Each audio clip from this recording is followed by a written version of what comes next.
فبما نقضهم ميثاقهم لعناهم وجعلنا قلوبهم قاسية يحرفون الكلم عن مواضعه ونسوا حظا مما ذكروا به ولا تزال تطلع على خائنة منهم إلا قليلا منهم فاعف عنهم واصفح إن الله يحب المحسنين. ترجمہ کنز العرفان.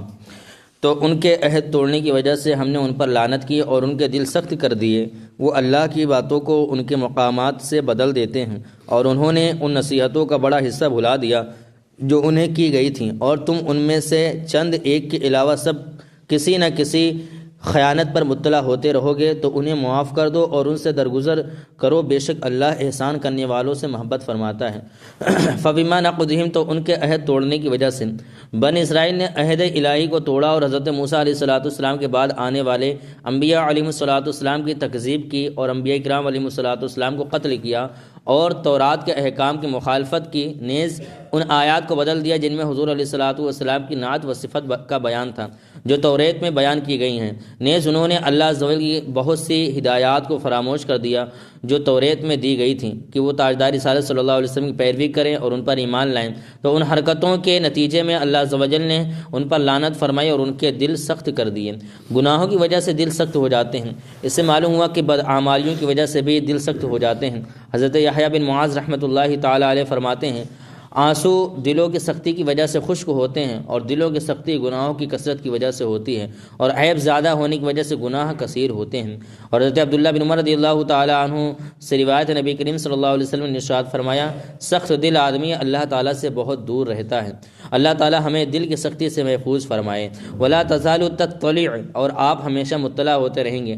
سرکار دو عالم صلی اللہ علیہ وسلم کو فرمایا گیا کہ آپ صلی اللہ تعالیٰ علیہ وسلم ہمیشہ ان لوگوں کی خیانتوں پر مطلع ہوتے رہیں گے، کیونکہ دغا بازی، خیانت، عہد توڑنا اور رسولوں کے ساتھ بدعہدی ان کی اور ان کے آبا و اجداد کی قدیم عادت ہے. ہاں، ان میں سے جو ایمان لانے والوں کی تھوڑی سی تعداد ہے یہ خائن نہیں ہے، اور ان لوگوں سے جو کچھ پہلے سرزد ہوا اس پر گرفت نہ کرو. بعض مفسرین کا قول ہے کہ یہ آیت اس قوم کے بارے میں نازل ہوئی جنہوں نے پہلے حضور صلی اللہ تعالیٰ علیہ وسلم سے عہد کیا پھر توڑ دیا، پھر اللہ تعالیٰ نے اپنے حبیب صلی اللہ علیہ وسلم کو اس پر مطلع فرمایا اور یہ آیت نازل کی.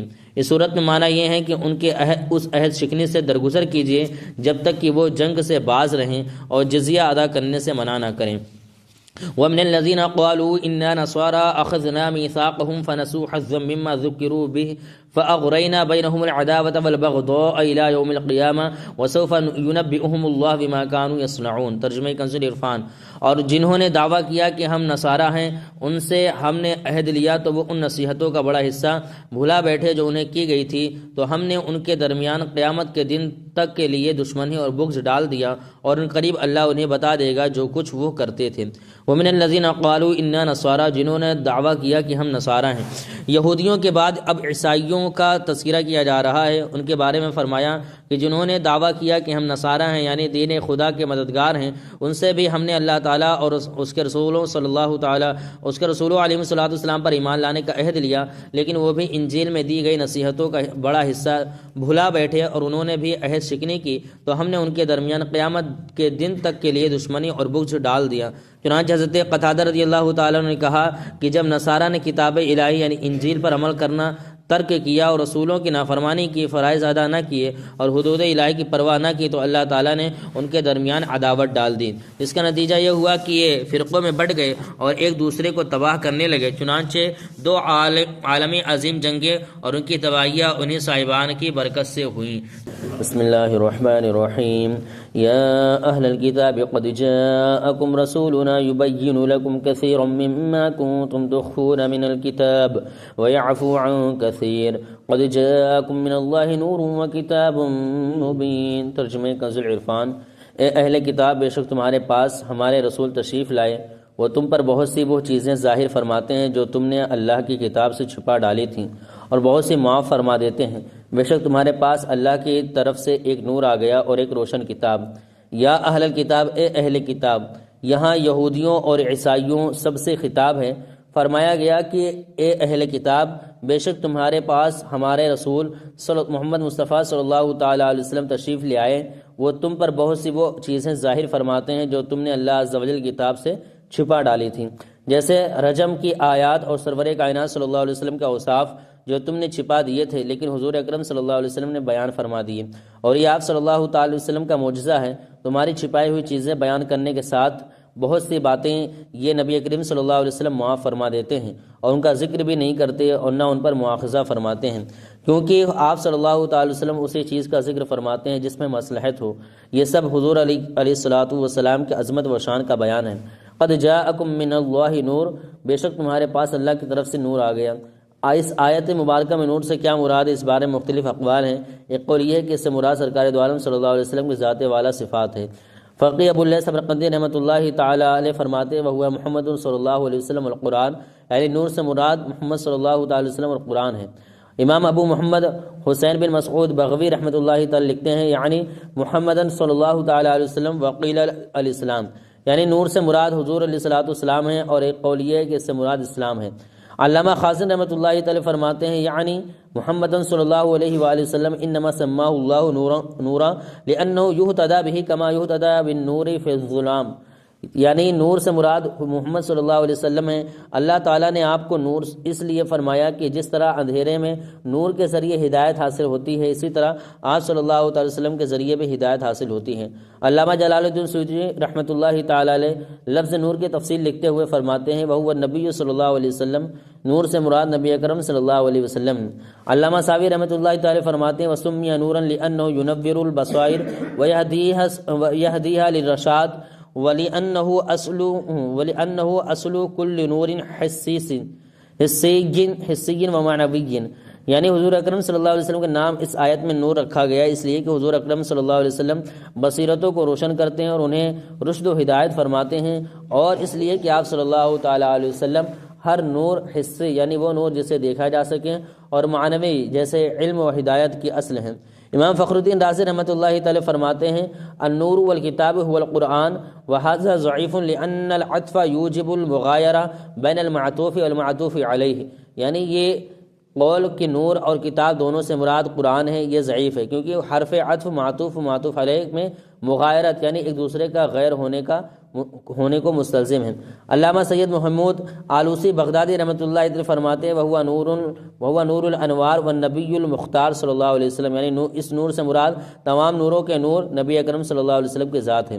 علامہ ملا علی قاری رحمۃ اللہ تعالی فرماتے ہیں وَأَيُّ مَانِعٍ من ان يجعل النعتان لرسول صلی اللہ علیہ وسلم فإنه نور عظیم لکمال ظہورہ بین الانوار وکتاب مبین یجعل کتاب مبین حیث انہ جامع لجمیع الاسرار ومظہر للاحکام والاحوال والاخبار، یعنی اور کون سی رکاوٹ ہے اس بات سے کہ دونوں نعتیں یعنی نور اور کتاب مبین رسول کریم صلی اللہ علیہ وسلم کے لیے ہوں۔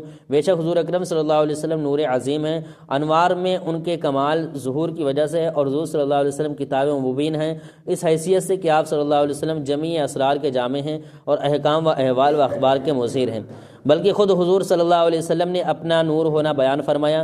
چنانچہ امام بخاری اور امام مسلم کے استاد امام عبد الرزاق رحمۃ اللہ تعالی حضرت جابر رضی اللہ تعالیٰ عنہ سے روایت کرتے ہیں قال سألت رسول اللہ صلی اللہ علیہ وسلم عن اول شيء خلقه اللہ تعالی فقال هو نور نبیک یا جابر خلقه اللہ، یعنی حضرت جابر رضی اللہ تعالیٰ فرماتے ہیں میں نے رسول اللہ صلی اللہ علیہ وسلم سے سوال کیا کہ اللہ تعالیٰ نے سب سے پہلے کس چیز کو پیدا فرمایا؟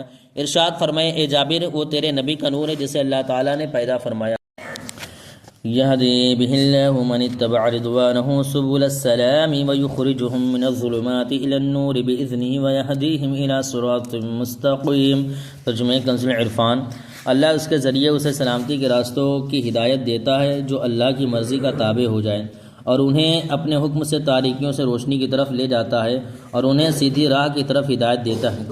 يهدي به الله، اللہ اس کے ذریعے ہدایت دیتا ہے۔ یہاں قرآن کی شان کا بیان ہے کہ اللہ عز و جل قرآن کے ذریعے اس سے ہدایت عطا فرماتا ہے جو اللہ تعالیٰ کی مرضی کے تابع ہو جاتا ہے، اور جو اپنے تمام اعمال اللہ تعالیٰ کی خوشنودی میں لگا دیتا ہے تو اللہ تعالیٰ اسے کفر و شرک اور معاصی کی تاریکیوں سے نکال کر ایمان اور اعمال صالحہ کے نور میں داخل فرما دیتا ہے۔ بعض مفسرین نے فرمایا کہ بہی کی ضمیر سے سرکار دو عالم صلی اللہ علیہ وسلم ہی مراد ہے۔ اس اعتبار سے معنی بنے گا کہ اللہ تعالیٰ حضور پر نور صلی اللہ تعالیٰ علیہ وآلہ وسلم کے ذریعے ہدایت عطا فرماتا ہے۔ معنوی اعتبار سے یہ بات قطعاً درست ہے۔ لقد کفر الذین قالوا ان اللہ هو المسیح ابن مریم قل فمن يملك من الله شيئا إن أراد أن يهلك المسيح ابن مريم وأمه ومن في الأرض جميعا ولله ملك السماوات والأرض وما بينهما يخلق ما يشاء والله على كل شيء قدير۔ ترجمہ کنز عرفان، بے شک وہ لوگ کافر ہو گئے جنہوں نے کہا کہ اللہ ہی مسیح بن مریم ہے۔ تم فرما دو اگر اللہ مسیح بن مریم کو اور اس کی ماں اور تمام زمین والوں کو ہلاک کرنے کا ارادہ فرما لے تو کون ہے جو اللہ سے بچانے کی طاقت رکھتا ہے؟ اور آسمانوں اور زمین کی اور جو کچھ ان کے درمیان ہے سب کی بادشاہت اللہ ہی کے لیے ہے، وہ جو چاہتا ہے پیدا کرتا ہے اور اللہ ہر شے پر قادر ہے۔ لقد کفر الذین قالوا، بے شک وہ لوگ کافر ہو گئے جنہوں نے کہا۔